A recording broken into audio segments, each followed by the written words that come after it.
ఇవి నాటు మొక్కజొన్న కంకులతో చేసిన వడలు చాలా రుచిగా ఉన్నాయి. పైగా ఇది చాలా ఆరోగ్యానికి కూడా మంచిది. మొక్కజొన్న కంకుల్లో ఫైబర్ ఉంటుంది కనుక మనకి ఫైబరు ఉన్న కూరగాయలు కానీ పళ్ళు కానీ వాడటం చాలా మంచిది కనుక అప్పుడప్పుడు మనం ఇలాంటి వెరైటీస్ కూడా చేసుకోవచ్చు.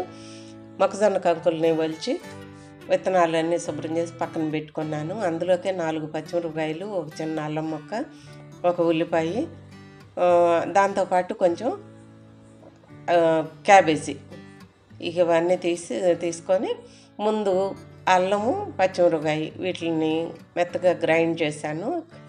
ఇట్లా చేశాక తర్వాత గింజలు వేసి గింజల్లో నుండి ఒక్క చుక్క కూడా నీళ్ళు రాకుండా జాగ్రత్త పడ్డాను. ఎందుకంటే నీళ్ళు పడితే మెత్తగా జోరు అయిపోతుంది, మళ్ళీ శనగపిండో బియ్యపిండో కలపాల్సి వస్తుంది. అందుకని చుక్క నీరు రాకుండా గ్రైండ్ చేసుకున్నా. ఇది కూడా రవ్వగా చేశాను, మరీ మెత్తగా చేయకుండా. దాంట్లోకి సన్నగా తరిగిన ఉల్లిపాయ, క్యాబేజీ, వీటితో పాటు కొంచెం ఒక 1/2 స్పూను ఉప్పు, ఇది కూడా పింక్ సాల్ట్ వేసాను.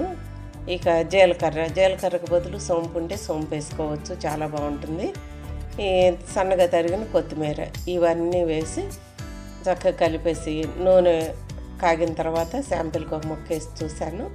తర్వాత చిన్న చిన్న ఉండలుగా తీసుకొని చక్కగా మనం వడలు వేసుకున్నట్టు మధ్యలో వెచ్చం పెడితే గారేసుకున్నట్టు అనుకోవాలి. వీటిని దోరగా వేగనిచ్చి తీసేయాలి. సిమ్లోనే పెట్టుకోవాలి. ముందు నూనె బాగా కాగిన తర్వాత సిమ్లో పెట్టేసుకుంటే చక్కగా మనకి గోల్డ్ కలర్లో ఎగుతాయి, లేదంటే నల్లగా మాడిపోయినట్టు అవుతాయి. అందుకని నూనె కాగిన తర్వాత సిమ్లో పెట్టేసుకొని ఇట్లా దోరగా కాలిన తర్వాత తీసేస్తే తర్వాత ఆ వేడికి అవే ఉడికిపోయి చక్కగా మంచి కలర్ వస్తాయి. ముందే మూకుట్లోనే ఎర్రగా కాలేదాకా ఉంచితే ఇక బయటికి తీసుకున్న తర్వాత నల్లగా మాడినట్టు ఉంటాయి. అందుకని కొంచెం దోరగా వేగగానే తీసి పక్కన పెట్టేసుకుంటే సరిపోతుంది. ఇట్లా అన్నీ వేయించుకున్నాక చూస్తే అసలు నోరు ఊరుతుంది అనమాట.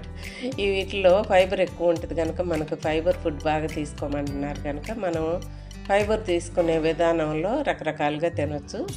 మొక్కజొన్న కంకులు కాల్చుకొని తిన్నా, ఉడకబెట్టుకు తిన్నా, ఇట్లాంటివి చేసుకున్నా, ఏ విధంగానైనా సరే మనం మొక్కజొన్న కంకులు వచ్చే సీజన్లో ఇట్లాంటివి చేసుకొని తింటే ఆరోగ్యానికి చాలా మంచిది.